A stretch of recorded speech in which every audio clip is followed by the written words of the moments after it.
Hello everyone, नमस्ते। कैसे हो आप? उम्मीद करती हूँ आप अच्छे हो, स्वस्थ हो, खुश हो। स्वागत है आपका अपने यूट्यूब चैनल नॉलेज स्पेशल में। और मैं फिर से हाजिर हूँ एक नए टॉपिक के साथ में। उम्मीद है आपके लिए हेल्पफुल रहेगा। और जो लोग चैनल पर नए हैं वो प्लीज़ चैनल को सब्सक्राइब करें, वीडियो लाइक करें एंड शेयर करें। शेयर जरूर कर दें ताकि इन्फॉर्मेशन आगे तक पहुँच सके। ठीक है, तो आज का हमारा टॉपिक है हेयर रिमूवर।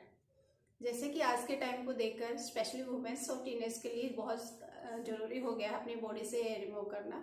तो मैंने सोचा इसी के ऊपर हम डिस्कस करते हैं कि कौन सा हमारे लिए बेस्ट है हमारी स्किन के लिए। तो एक्सप्लेन करती हूँ। तो गाइस, हेयर रिमूव करने के 3 मेथड होते हैं। सबसे पहले हम ले लेते हैं एपिलेशन, सेकंड है डेपिलेशन एंड थर्ड है परमानेंट।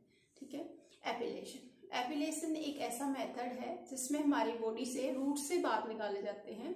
और वो थोड़ा सा पेनफुल होता है, ज़्यादा नहीं कह सकते, हल्का पेनफुल होता है। और इसका टाइम पीरियड होता है 20 से 30 के बीच में। इतने दिन में हमारे बॉडी के बाल ग्रो कर जाते हैं।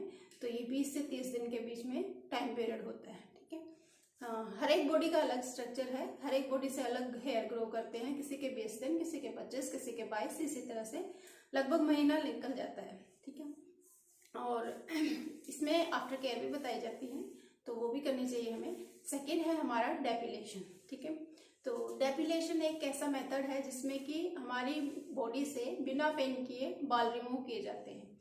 जैसे कोई क्रीम लगाई, उसको 5 मिनट छोड़ा, देन रिमूव किया, तो ये हमारी बॉडी से रूट से बाल नहीं निकले, ऊपर से निकले हैं। और सेकंड एग्जांपल है रेजर, जिसे हम रेजर से बाल निकालते हैं, तो वो हमारी स्किन से ऊपर से निकलते हैं, तो ये डेपिलेशन में काउंट होगा। और ये ना ही पेनफुल भी नहीं होता है ये। और इसका टाइम पीरियड होता है 2 से 3 दिन। जैसे जैसे 2-3 दिन निकलते हैं, हमारी हेयर ग्रो कर जाते हैं, तो वो फिर से बाल दिखने लगते हैं। तो ये 2-3 दिन का टाइम पीरियड होता है। नेक्स्ट है परमानेंट।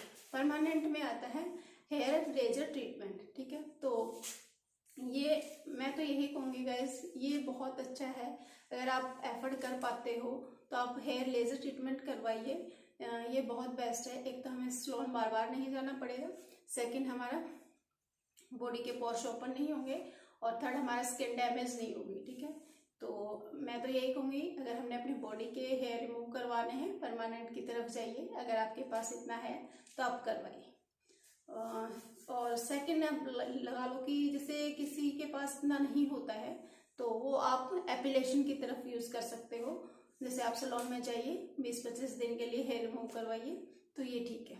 और थर्ड रहा हमारा डेपिलेशन। तो मैं तो यही कहूँगी कि डेपिलेशन की तरफ मत जाइए प्लीज़, क्योंकि हमारी स्किन बहुत डैमेज होती है, डार्कनेस आते हैं, रेसेस बढ़ जाते हैं। तो इस प्रकार हमारी स्किन में काफ़ी डैमेजेस होती हैं। तो मैं यही कहूँगी, आप डेपिलेशन की तरफ कभी मत जाइए। या तो आप परमानेंट की तरफ जाइए या फिर आप एपिलेशन की तरफ जाइए। ठीक है, तो आई होप ये टॉपिक आपको समझ में आ गया होगा कि आपको अपनी बॉडी से हेयर रिमूव करवाना है तो आपको कौन सा मेथड यूज करना है, कौन सा हमारी स्किन के लिए अच्छा होता है। ठीक है, मिलते हैं नेक्स्ट व्लॉग में, तब तक के लिए बाय बाय।